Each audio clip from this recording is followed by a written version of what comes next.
और उनकी गाड़ी से अश्लील इशारा हुआ महिलाओं की तरफ। हमारी माताओं को बहुत गुस्सा आया। तो गाड़ी भी मनीष ग्रोवर की थी, तो जिम्मेवारी भी मनीष ग्रोवर की बनती है। 2 बार ये पैरों में हमारे गिरे हैं।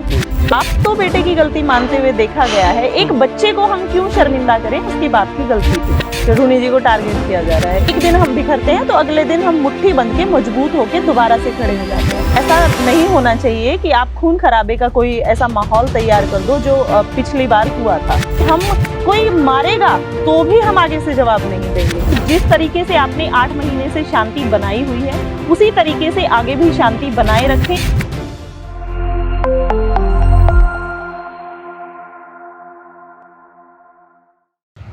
किसान आंदोलन को 8 महीने होने को हैं और इन 8 महीनों में किसान आंदोलन के बहुत सारे चरण हमें देखने को मिले। दिल्ली बॉर्डर पर जितना संघर्ष किसान कर रहे हैं अपनी मांगों को लेकर, उतना ही संघर्ष टोल नाकों पर भी दिखाई देता है। और अब तो जब से संयुक्त किसान मोर्चे ने यह आह्वान किया है किसानों से कि वो भारतीय जनता पार्टी और उसके जो सहयोगी दल हैं उनके कार्यक्रमों का विरोध करेंगे फील्ड में जाकर, तब से तो ये आंदोलन जगह जगह पर, गांव-गांव, शहर-शहर में हमें दिखाई देता है। और अभी पिछले दिनों एक घटना घटी जिसमें हरियाणा सरकार के एक पूर्व मंत्री ने कुछ ऐसी हरकत की कि किसानों को वो बहुत बुरा लगा, नागवार गुजरा। और रोहतक में लगातार 5 दिन तक महिला किसानों ने और उनके सहयोगियों ने लगातार यहाँ पर धरना प्रदर्शन किया। और इसके बाद जो पूर्व मंत्री हैं भारतीय जनता पार्टी के, उनको माफ़ी मांगनी पड़ी और वो आंदोलन अब समाप्त हुआ है। इसी पे बात करते हैं। हमारे साथ हैं सुमन हुड्डा जी, किसान नेत्री हैं और भारतीय किसान यूनियन चढ़ूनी की वो राज्य की महिला अध्यक्ष है। तो उनसे बात करते हैं कि ये पूरा प्रकरण रहा क्या। मैम प्लीज़, आपका स्वागत है। जी नमस्कार। जी नमस्कार। प्रकरण देखिए, 10 तारीख को जो विनोद भ्याना और इन सब लोगों की, मनीष ग्रोवर वगैरह की जीजेयू में मीटिंग थी एक। जी जी। तो वहाँ ये मीटिंग के लिए गए थे। पूरा दिन किसानों ने बहुत अच्छे से, आराम से प्रदर्शन किया, शांतिपूर्ण प्रदर्शन रहा। वो अपना काले झंडे दिखाते रहे, विरोध करते रहे। शाम को 6 बजे के आसपास जब वो मीटिंग खत्म हुई और वो गाड़ियां बाहर निकली, तो जो विनोद भ्याना और मनीष ग्रोवर थे, दोनों एक ही गाड़ी में थे और उनकी गाड़ी से अश्लील इशारा हुआ महिलाओं की तरफ। तो देखिए, औरत हर बात पे चुप रह जाती है, पर ये चीज उसे बहुत महसूस होती है। आप कहाँ पे बेटी बचाओ बेटी पढ़ाओ का नारा देते हैं और कहाँ जाके आप बेटियों के नाम पे गालियां देते हैं और बेटियों के ही मतलब लिए आप गलत इशारे यूज करते हैं। यही तो मानसिकता है जिसकी वजह से हरियाणा का लिंगानुपात इतना ज्यादा खराब है। बिल्कुल बिल्कुल जायज बात है आपकी। तो सिर्फ उसी बात को लेके फिर महिलाओं में रोष था। हमारी माताओं को बहुत गुस्सा आया कि हमें मान सम्मान देने की बजाय ये हमें चिढ़ा के और इस तरह के जेस्चर्स दिखा के जा रहे हैं। तो उसी को लेके उन्होंने फिर विनोद भ्याना के घर का घेराव किया, वहाँ पे धरना दिया।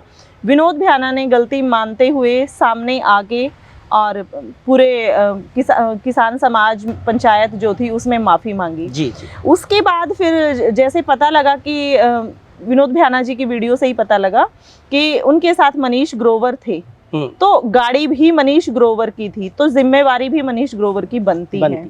तो फिर प्लान हुआ कि गलती उनकी है, उनको भी माफ़ी मांगनी चाहिए, खेद प्रकट करना चाहिए। तो उस बात को देखते हुए फिर उन्होंने रोहतक का रुख किया और रोहतक आके हमने धरना लगाया।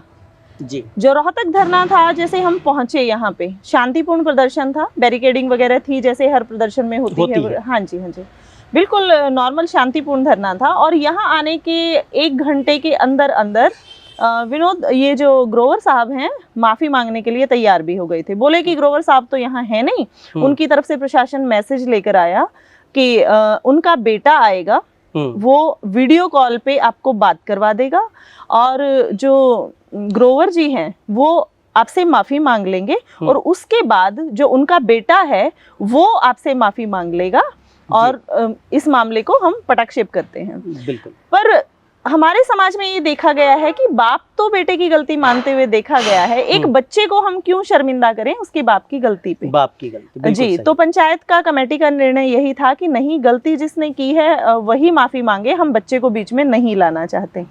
तो वही बातचीत फिर जैसे धरना जारी हो गया, उन्होंने वो बात नहीं मानी। कोई कह रहा था मनीष ग्रोवर यहीं है, कोई कह रहा था वो आउट ऑफ स्टेशन है, कोई पंजाब में है, चंडीगढ़ में, ये बातें आती रही। तो एटलीस्ट ये धरना जारी हो गया। जारी होने के बाद नेक्स्ट डे भी ऐसे ही वार्ता का दौर चलता रहा। बारिश में आपने देखा होगा कि बारिश में भी किसान डटे रहे, पर कोई भी अहिंसा या कोई भी उपद्रव हमारी तरफ से नहीं किया गया। बिल्कुल ऐसे ही धरना चलते हुए कल 5वां दिन था। कोई आसार नजर नहीं आ रहे थे, उनसे बातचीत की जा रही थी। कभी सरकारी लोग, मतलब प्रशासन के लोग बातचीत करने के लिए आते हैं, कमेटी को बुलाते हैं, फिर वही बातें, फिर वही ढाक के तीन बात घुमा फिरा के बात वहीं अटक जा रही थी। कल जो हमारी खापों की भी बातचीत हुई थी, तो उन्होंने वहाँ भी रिस्पॉन्स अच्छे से नहीं दिया। तो हमारे वो खाप प्रतिनिधि भी इस बात से गुस्सा थे कि जिस समाज में आप बैठना चाहते हो उस समाज की इज्जत करो। बिल्कुल ऐसा नहीं होना चाहिए कि आप खून खराबे का कोई ऐसा माहौल तैयार कर दो जो पिछली बार हुआ था। वही सड़क, वही जगह, बिल्कुल बिल्कुल बहुत सेंसिटिव पॉइंट है वो। हम भी सोच के आए थे कि हम, कोई मारेगा तो भी हम आगे से जवाब नहीं देंगे। तो उस मुद्दे को हम सेंसिटिव मुद्दा नहीं बनने देना चाहते थे। हमारा मेन आंदोलन बॉर्डर्स की तरफ है और वो बॉर्डर्स की तरफ ही हमारा रुख बना रहे। पर इन्होंने जो गलती की थी वो भी इनको महसूस होनी चाहिए, ये बातें थी। उसके बाद फिर बातचीत का दौर जारी रहा ऐसे ही। कल रात को 10:30 के आसपास एक मैसेज आता है कि कमेटी से मिलना चाहते हैं दोबारा से। उसके बीच में पहले वो भी हुआ कि मीटिंग होके 19 तारीख की महापंचायत का ऐलान कर दिया गया। महिला न्याय महापंचायत उसको नाम दिया गया। उसकी जगह जो थी वो बस स्टैंड के सामने जो पार्क है वहां पे निर्धारित किया गया था। सुबह 10 बजे का टाइम था। सारी जगह कॉल दे दी गई थी। डोर टू डोर, मतलब विलेज टू विलेज की विजिट आज थी। और आज हमें मतलब गैदरिंग के लिए तैयारियां करनी थी, अरेंजमेंट्स अपने देखने थे। तो उससे पहले ही फिर नाइट में कॉल आती है कि प्रशासन बातचीत करना चाहता है। पास के रेस्ट हाउस में बैठ के बातचीत हुई। उसमें हमारी रोहतक कमेटी को ये सौंपा गया था कि रोहतक में हम आए हैं, आपका हम मान सम्मान करते हैं, आपकी कमेटी जो निर्णय लेगी वो सबको मान्य होगा, कि उसको हम सर माथे पे रखेंगे। रोहतक कमेटी ने बातचीत की अंदर। ग्रोवर साहब के कुछ 5-6 नुमाइंदे थे अंदर, उन्होंने बातचीत की जी। उसके बाद फिर बोला गया, कुछ बातचीत वहाँ पे तय हुआ कि ठीक है, आप उन लेडीज को बुला दीजिए जिनके साथ ये हुआ था। उन लेडीज को सामने लेके जाया गया, वहाँ पे बैठ के बात हुई और मनीष ग्रोवर ने उनके पांव छुए कि मैं आपका ही बच्चा हूँ। तो इस तरीके से इस मामले को सुलझाया गया जी। हम नहीं चाहते कि कोई भी मामला सेंसिटिव होके बहुत बिगड़ जाए। हमारी माताएं उस चीज से संतुष्ट थी कि भाई 2 बार ये पैरों में हमारे गिरे हैं, तो हम बड़प्पन दिखाते हैं। हम इस आंदोलन को भटकाव की दिशा नहीं देना चाहते। हम इस चीज को मान के और इसको माफ करते हैं। उन बुजुर्गों ने, उन लेडीज ने वहां पे बड़प्पन दिखाया। तो इस तरीके से फिर वहाँ पे मनीष ग्रोवर जी को बुलाया गया, बातचीत हुई और मतलब उनकी तरफ से नुमाइंदे बोले थे, वो फिर लास्ट में एक ग्रुप फोटोग्राफ के लिए जैसे बाहर आए। उसके बाद फिर हम लोग वापस आए और ये डिसीजन सबको हमने बताया जी। आप क्या देखती हैं, ये जो इस समय पे सरकार का जो रवैया है वो एक टकराव होता है किसानों के साथ, उस टकराव को बढ़ाते हैं, लगातार एक लेवल तक लेके जाते हैं जी। और कहीं केस हो जाते हैं किसानों के खिलाफ, कहीं उनको अरेस्ट कर लिया जाता है और उसके बाद जब आंदोलन और ज़्यादा बढ़ता है तो फिर सरकार एकदम से विड्रॉ कर लेती है, प्रशासन एकदम से पीछे हट जाता है, उनकी जमानत भी करवाता है। ये हमने हिसार में देखा जी जी। तो लगातार ऐसा हो रहा है। मतलब ये बात जो 5वें दिन हुई है, ये बात पहले दिन भी हो सकती थी, ये कोई बड़ी बात नहीं थी। तो आपको क्या लगता है सरकार की मंशा क्या है इसके पीछे? सरकार की मंशा तो धर्म जाति के नाम पे बांटने की है। जैसे यहाँ पे हमें ये भी सुनने में आया था कहीं से कि ग्रोवर साहब अपनी कम्युनिटी को इकट्ठा करके बातचीत करने में लगे हैं। उसको एक अलग जातीय रंग देने की कोशिश थी।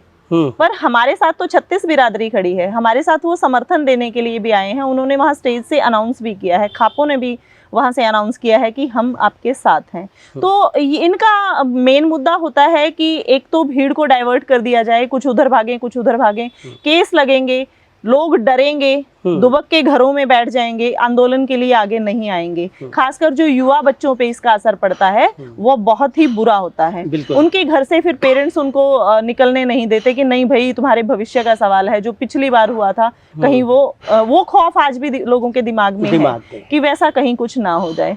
पर सरकार है कि ये चाहती है भिड़ंत हो और ऐसा कुछ हो कि हमें मौका मिल जाए इस पीसफुल आंदोलन को खत्म करने का। मेन मुद्दा वही जी। गृह मंत्री अनिल विज ने भी ये बयान दिया है, वो लगातार कहते हैं कि किसान आंदोलन भटक गया है जी। तो ये भटकाव कितना दिखाई देता है आपको? नहीं, किसान आंदोलन मजबूत था, अब भी मजबूत है और आगे भी मजबूत रहेगा। देखिए हमारी घरेलू बातें कुछ भी होती रहें, बट हम एक थे, एक हैं और एक रहेंगे। हम अपने जो अंदर की बातें हैं उनको बाहर लाके इस आंदोलन को 1% भी कहीं नुकसान नहीं होने देंगे, इस बात के लिए हम श्योर हैं। नहीं, उनका कहना था कि ये आंदोलन 3 कृषि कानूनों को निरस्त करवाने के लिए था और एमएसपी का कानून लाने के लिए था, लेकिन अब किसान किन्हीं और मुद्दों को लेके, छोटी छोटी बातों को लेके टकराव की जगह पे आ गए हैं। तो मेन मुद्दा जो था उससे डाइवर्ट हो गए हैं।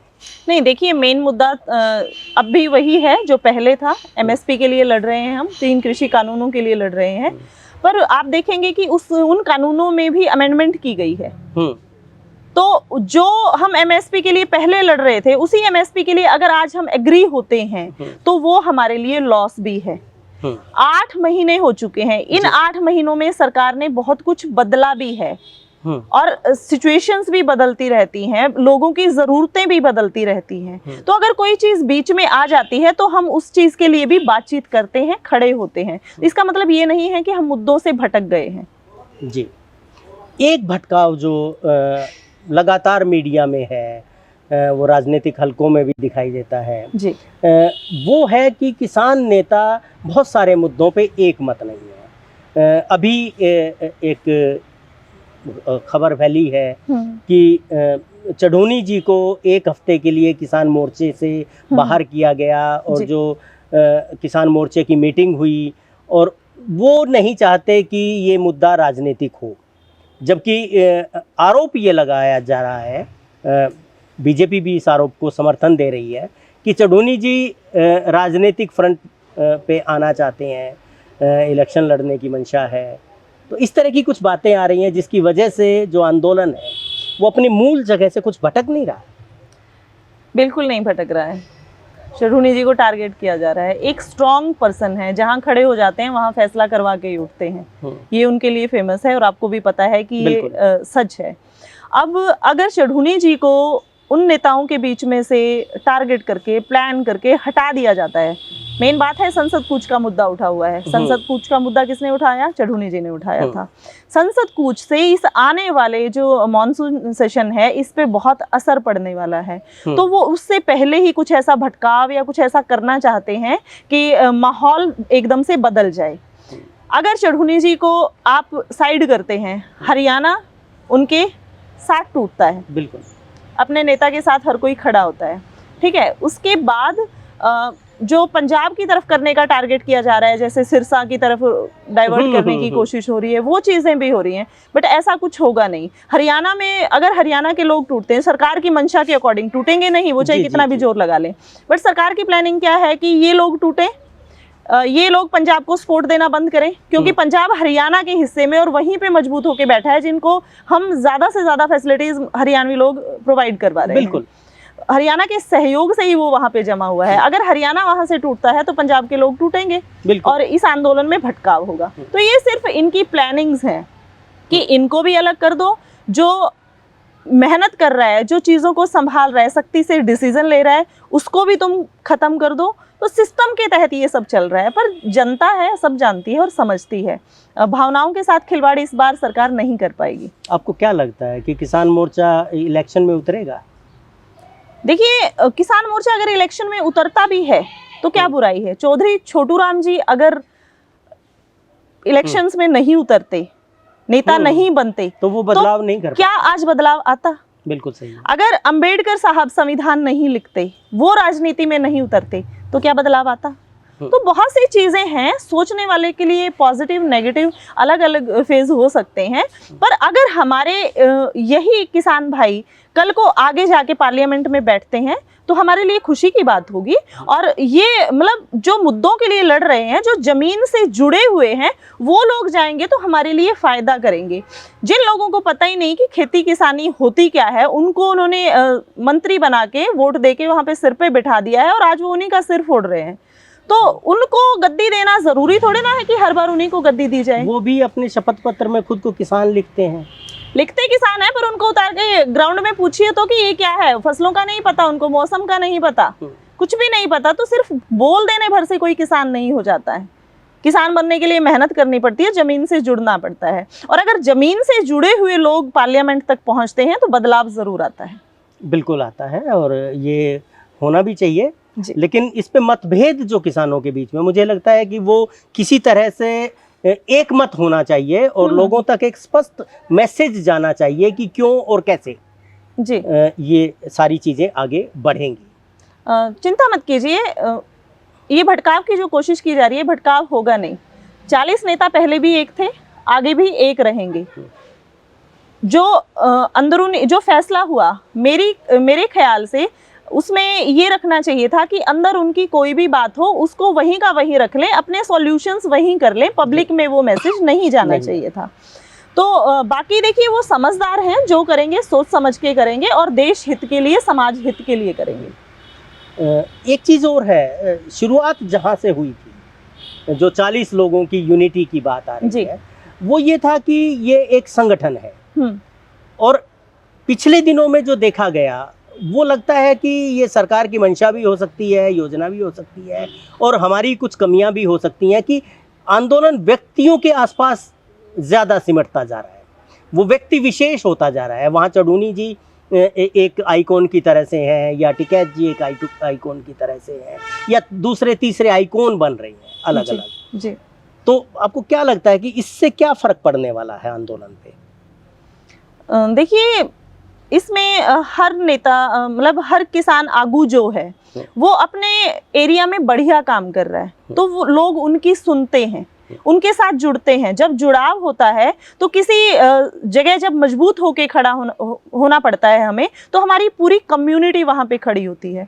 तो वो नेता सिर्फ हमने इसलिए चूज कर रखे हैं, वो किसान आगू हमने इसलिए बना रखे हैं कि वो हमें सही डिसीजन, दूरगामी सोच के साथ सही डिसीजन देते रहें और हम उनको फॉलो करते रहें। तो ये चीज़ें हर जगह हैं, ये पंजाब में भी है, यूपी में भी है, राजस्थान में भी, सब जगह ये चीज़ें हैं। इसका कोई बुरा असर नहीं आएगा। हमें उम्मीद है कि सभी लोग एक होके चलेंगे और हमें अच्छी गाइडेंस देते रहेंगे। तो आपको लगता है कि ये जो इस तरह से जो चीज़ें आगे बढ़ रही हैं, इसका बल्कि फ़ायदा ज़्यादा होगा, क्योंकि अपने इलाके में उनकी पकड़ है। ठोकर खा के इंसान सीखता है, गलतियां भी होती हैं, हम भगवान नहीं हैं, इंसान हैं, गलतियां भी होती हैं, उन गलतियों से हम सीख भी लेते हैं। पर मेन मुद्दा ये है कि हम टूटे नहीं हैं। बिखराव की जो कोशिश हो रही है, एक दिन हम बिखरते हैं तो अगले दिन हम मुट्ठी बंध के मजबूत होके दोबारा से खड़े हो जाते हैं। तो हम मजबूत ही रहेंगे, बिखरेंगे नहीं। जी। संसद कूच की क्या योजना है? संसद कूच के लिए 22 से प्रोग्राम है, 20 दिन का संसद सेशन है जो 19 से स्टार्ट है। 19 के बाद 20 और 21 को छुट्टी है, तो 22 से संसद कूच का प्रोग्राम रखा गया है। उसमें हर जत्थेबंदी से 5-5 मेंबर शामिल होंगे। उन 5 मेंबर की आइडेंटिटी प्रॉपर शेयर होगी, उनका आई कार्ड, आधार कार्ड और फोटोग्राफ्स वगैरह संगठन के लोगों के पास होंगे। वो उनको आई कार्ड प्रोवाइड करवा के आगे भेजेंगे। कोई भी अनऑथराइज्ड बंदा आगे नहीं जा सकता। हमें शंका है कि हमारे बीच में कुछ आरएसएस के लोगों को घुसा के, सरकारी बंदों को घुसा के कुछ उपद्रव करवाया जा सकता है। तो संगठन के आइडेंटिफाइड गिने हुए बंदे अगर आगे जाते हैं तो हमारे पास हमारा पूरा डेटा और प्रूफ्स मौजूद होते हैं। वो 5-5 लोग हर संगठन से निकल के और आगे सिंघू बॉर्डर पे पहुंचेंगे। सिंघू बॉर्डर पे बसेस होंगी जिसमें सब इकट्ठे बैठ के, ऐसा नहीं है कि कोई अपनी गाड़ियों में जाएगा या अपने आप पहुंचेगा, अपने आप कोई नहीं पहुंचेगा। वहां पे सबके लिए अरेंजमेंट होगा कि सब बसों में बैठ के इकट्ठे वहां से आगे निकलेंगे। आगे शांतिपूर्ण प्रदर्शन होगा और शाम को वो जत्था वापस आएगा और अगले दिन अगले 5-5 जो हैं हर जत्थे से अब जितने भी जत्थेबंदियां, जितने भी संगठन होते हैं, उसके अकॉर्डिंग 5-5 बंदे वहां पे जाएंगे। अगर सरकार ने इसकी अनुमति नहीं दी तो? अनुमति तो सरकार ने किसान आंदोलन करने की भी नहीं दी है, हम कर रहे हैं, वो भी हमारी कोशिश है और वो हम जरूर पूरी करेंगे। जी, तो इसका असर पड़ेगा? जरूर पड़ेगा सर, क्यों नहीं पड़ेगा। पिछले 8 महीने में बहुत कुछ बदला है, लोगों की सोच विकसित हुई है, उन्होंने दिमाग से काम करना शुरू किया है। जो पहले बहकावे में आ जाते थे, आज वो समाज दिमाग लगाने लगा है। कोई भी एक स्टेटमेंट आती है तो उसके साथ पॉजिटिव और नेगेटिव व्यूज जो हैं वो तुरंत पब्लिक देना शुरू कर देती है और आईना दिखा देती है कि आप गलत हो या आप सही हो। तो जरूर रिजल्ट मिलेगा, उसी की उम्मीद में है। सरकार की मंशा है कि वो इस आंदोलन को, जैसे आपने भी कहा जी, कि एक तबके का आंदोलन इसको दिखाए कि ये सिर्फ एक तबके का आंदोलन है या किसी इलाके के लोगों का है या किसी कास्ट विशेष का है। तो इसके लिए मुझे लगता है कि क्या रणनीति है मजदूरों को साथ लाने की, और ख़ास तौर पे जो शहरी मिडिल क्लास है उसको अपने साथ जोड़ने की, क्योंकि वो बड़ी चीज़ है। अगर वो नहीं जुड़ता है तो ये जो कोशिशें हैं उसको सिर्फ ग्रामीण लोगों का या सिर्फ कास्ट विशेष के लोगों का आंदोलन बताने की, तो उसकी गुंजाइश ज़्यादा दिखाई देती है। जी, देखिए, शहरी लोगों को जोड़ने के लिए हम लोग विजिट स्टार्ट कर रहे हैं। हमारे 10-10 मेंबर जाके और कुछ प्लेसेस पे जैसे बंदों को इकट्ठा करके उनको जागरूक करने का काम करेंगे, इस आंदोलन से जोड़ने का काम करेंगे। बाकी जो बहुजन समाज है या जो अदर कास्ट हैं, वो 36 बिरादरी हमारे साथ समर्थन देने की घोषणा कर चुकी है। तो हम हर किसी को लेके चल रहे हैं। आप देखेंगे कि जो हमारा संयुक्त मोर्चा है या फिर जो हमारी यूनियंस बनी है, उसमें जो अधिकारी पदाधिकारी बनाए गए हैं, उसमें हर तबके का इंसान शामिल है। उसमें ऐसा नहीं है कि स्पेशल एक कम्युनिटी को टारगेट किया गया है, वैसा कुछ है। हमारे पास हर कम्युनिटी से बंदा हमने शामिल किया है, उसको उतनी ही वैल्यू हम देते हैं जितनी एक खास तबके को दी जाती है। तो वहाँ पे कोई भी डिफरेंसेस नहीं होते हैं, साथ लेके चलेंगे और वही जो समाज के लोग हैं वो आगे जाके अपने लोगों को जोड़ेंगे। तो ये मुट्ठी बंद के चलने वाला आंदोलन है। बिखर के चलेंगे तो टूट जाएंगे और बंद के चलेंगे तो कामयाब रहेंगे। जी, सरकार को और देश की जनता को क्या अपील करना चाहेंगी आप इस समय पे? फिलहाल के समय को देखते हुए जनता से यही अपील है कि जिस तरीके से आपने 8 महीने से शांति बनाई हुई है, उसी तरीके से आगे भी शांति बनाए रखें, एकजुट होकर रहें, छोटी छोटी बातों पर ध्यान ना दें, आपसी झगड़ों को छोड़ के फिलहाल समाज हित और देश हित के लिए काम करें। जय हिंद। जी।